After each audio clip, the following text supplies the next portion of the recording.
the simplest logic gate that exists and everything else builds on it. Let's fully understand the NOT gate in under 2 minutes. What it is, how it works, and how to never forget it. The NOT gate, also called an inverter, is a digital logic device with exactly one input and one output. The triangle shape represents a buffer, and that small bubble at the tip is what makes it a NOT gate. It inverts whatever signal passes through it. The Boolean expression is y equals not a, sometimes written as y equals a with a bar on top, or y equals a prime. Here's exactly how it works. When input A is 0 or low, the output is high, so y equals 1. When input A is 1 or high, the output is low, so y equals 0.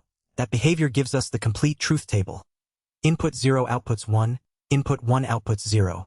Only 2 rows exist because there's only one input to work with. Here's how to lock this in permanently. Think of the NOT gate as a mirror. A mirror never shows you the same thing you put in front of it. It shows you the opposite side.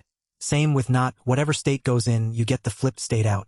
Or picture a single switch wired backwards. Flip it OFF. The bulb turns on. Flip it on, the bulb turns off. Input and output are always opposite.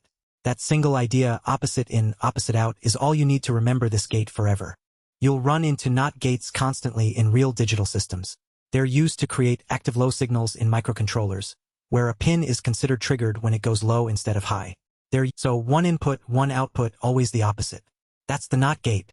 Subscribe because the AND gate is next, and it's the first one with 2 inputs.